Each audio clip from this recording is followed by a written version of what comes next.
Factory ಯಾವ್ದಾದ್ರು ಬಂದು ಕೊಡಿ ಅಂತ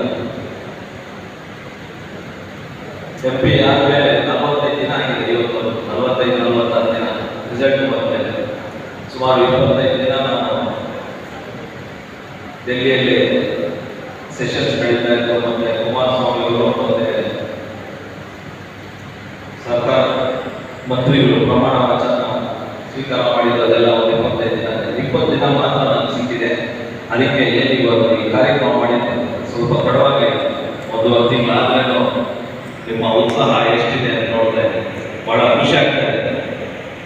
ಈ 25 ದಿನದಲ್ಲಿ ಡೆಲ್ಲಿಯಲ್ಲಿ ಇದ್ದಾಗ ನಿತಿನ್ ಗಡ್ಕರಿ ಸಾಹೇಬರನ್ನು ಮೀಟ್ ಮಾಡಿದ್ದೀವಿ, ಸೋಮಣ್ಣ ಅವರನ್ನು ಮೀಟ್ ಮಾಡಿದ್ದೀವಿ, ರೈಲ್ವೆ ಮಂತ್ರಿಗಳನ್ನ.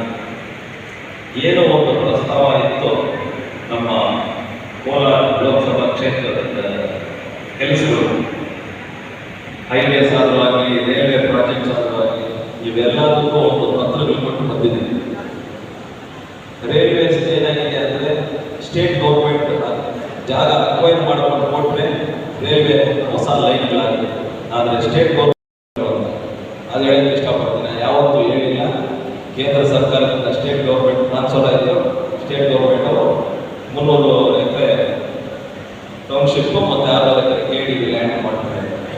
ಅದು ಅವ್ರಿಗೆ ಬಿಟ್ಟಿರೋದು. ಏನೇನು KDBಯಲ್ಲಿ ಯಾವ್ಯಾವ ಇಂಡಸ್ಟ್ರಿ ತರ್ತಾರೋ ನೋಡಿ. ಕುಮಾರಸ್ವಾಮಿ ಅವರಿಗೆ ಫಸ್ಟ್ ದಿನಾನೇ ಒಂದು ಮಾತು ಹೇಳಿದ್ದೀನಿ, 12,000 ಎಕರೆ BGML ಲ್ಯಾಂಡ್ ಇದೆ. 12,000 ಎಕರೆ BGML ಲ್ಯಾಂಡಲ್ಲಿ ಯಾವುದಾದ್ರು ಒಂದು ದೊಡ್ಡ ಕಾರ್ಖಾನೆ ತರಬೇಕು ಅಂತ. ಆ ಕಾರ್ಖಾನೆ ಬಂದರೆ KGF ಮತ್ತು ಬಂಗಾರಪೇಟೆ ಮತ್ತು ಮುಳಬಾಗಿಲು ಜನತೆಗೆ ಉಪಯೋಗ ಆಗುತ್ತೆ, ಯುವಕರಿಗೆ. ಅದು ಮಾಡಿಕೊಡ್ತೀವಿ ಅಂತ ಹೇಳಿದ್ದಾರೆ. ಅದು ಮಾಡ್ತೀವಿ ಅನ್ನೋದು ಇವತ್ತು ನಾನು ಹೇಳಕ್ಕೆ ಇಷ್ಟಪಡ್ತೀನಿ. ಯಾಕಂದರೆ ಹೆವಿ ಇಂಡಸ್ಟ್ರೀಸ್ ಮಿನಿಸ್ಟರ್ ಆದಮೇಲೆ, ಅದೇ ಜಿಲ್ಲೆಗೆ ನಾನು ಸಂಸದರಾದಮೇಲೆ ಆ ಕೆಲಸ ಮಾಡಲಿಲ್ಲ ಅಂದರೆ ಅದು ನಮಗೆ ಅವಮಾನ ಆಗುತ್ತೆ, ಮಂತ್ರಿಗೂ ಅವಮಾನ ಆಗುತ್ತೆ, ನನಗೂ ಅವಮಾನ ಆಗುತ್ತೆ ಅಂತ ಹೇಳಕ್ಕೆ ಇಷ್ಟಪಡ್ತೀನಿ. ಅದು ಗ್ಯಾರಂಟಿ ತಂದು ಕೊಟ್ಟೇ ಕೊಡ್ತೀವಿ. ಯಾವುದಾದ್ರೂ ಒಂದು ಇಂಡಸ್ಟ್ರಿ ಅದರಲ್ಲಿ ಸುಮಾರು 5,000-10,000 ಯುವಕರಿಗೆ ಕೆಲಸ ಕೊಡೇ ಕೊಡ್ತೀವಿ ಅಂತ ಹೇಳಕ್ಕೆ ಇಷ್ಟಪಡ್ತೀನಿ.